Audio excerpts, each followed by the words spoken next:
उसके बाद सदगुरु रामपाल जी महाराज जी ने कहा कि बेटा कोई बात नहीं, मैं ही कबीर परमात्मा पूर्ण परमात्मा सदगुरु रामपाल जी महाराज जी के रूप में आया हूँ बेटा, लेकिन संसार के लोग मुझे नहीं समझ रहे हैं। कोई बात नहीं, इंसान में इतना अहंकार घर कर गया है कि मेरे को समझना ही नहीं चाहता है।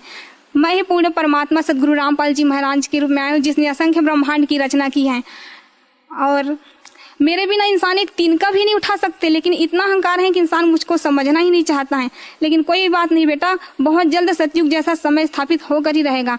मैं चाहूँ तो पल भर में मंत्री सभी की बुद्धि को बदल सकता हूँ, लेकिन मेरा कुछ मिशन है बेटा, और लीला करने वाला हूँ। उसके बाद मैं बहुत जल्द सतयुग जैसा समय स्थापित करूंगा। उसके बाद गुरुजी ना मेरे को सतयुग जैसा समय है उसमें ले गए। तो मैं बोली कि गुरुजी ऐसा ऐसा होगा बेटा, देखो ऐसा करके पूरा भविष्य में ले गए। तो मैं गुरुजी से बोली कि गुरुजी हम लोग जाएंगे वहीं पर, चलो ना रहेंगे ऐसे करके। तो सदगुरु रामपाल जी महाराज जी ने कहा कि बेटा हाँ बहुत जल्द रहने वाले ना, आप चिंता ना करो। उसके बाद आप कहाँ जाते हैं? पहले उनको भी भगवान चाहिए, और भगवान ही सरेआम खड़ा, कति आगे खड़ा, और भी ना पहचानोगे धिक्कार है तुम्हारे ज्ञान और तुम्हारी विवेक को। सर जी ऐसा है कि मैं ब्राह्मण कुल से हूँ और बचपन से इससे अनेक देवी देवताओं की पूजा करता आ रहा था और अनेक देवी देवताओं की भक्ति की है मैंने। उससे मैं देवी का भगत था और देवी मेरे को भी दर्शन दिया करती थी साक्षात। तो उसी हिसाब से उसी भक्ति में लीन था। 2012 में मैं जब देवी की साधना कर रहा था तो मुझे अचानक ऐसा लगा कि मेरे को कोई ना कोई भगवान मिलने वाला है जो कोई बहुत ही जबरदस्त है। इस प्रक्रिया के अंदर मेरा मन नहीं लग रहा था उस साधना को करने में। तो 2012 के बाद में दिसंबर के अंदर मेरे को एक मेरा मित्र था, उसने ज्ञान गंगा पुस्तक लाकर मेरे को दी। उस समय वो गुरुजी को, संत रामपाल जी महाराज जी को बहुत गालियां दे रहा था। तो मैंने उससे पूछा भाई आप गाली क्यों दे रहे हो संत जी को? कि देखो ऐसा संत है हमारे देवी देवताओं के बारे में ऐसा बताता है। तो मैंने कहा इसमें ऐसा क्या बता दिया? कि देखो भगवान को भूत बता रहा है। तो मैंने कहा भगवान तो भागवत गीता में बताया है कि मैं भूत ही हूँ, भूतों में सबसे बड़ा भूत मैं ही हूँ। तो मैंने कहा ऐसा करो आप ये किताब पुस्तक मेरे को दे दो। तो उन्होंने कहा ठीक है, मेरे किसी काम की नहीं, आप ले लो इसको।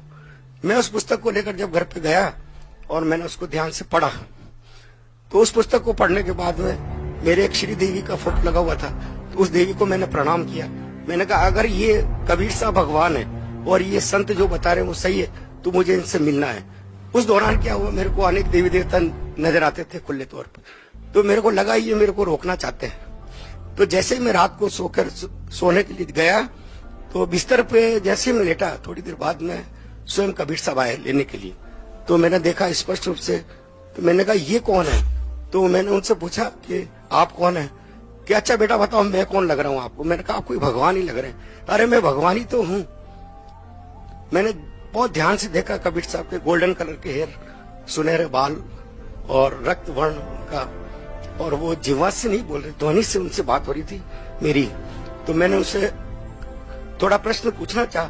मैंने कहा उन्होंने मेरे को टोपी उतार के मेरे को बताया कि मेरे को ये 2 गुप्त मंत्र हैं, तत् और सत मेरे को दे दो। तो मैंने कहा परमात्मा ये अगर आप परमात्मा है तो ये मेरे पास नहीं है कि मेरे पास है। आप ऐसा करो बरवाला आ जाना।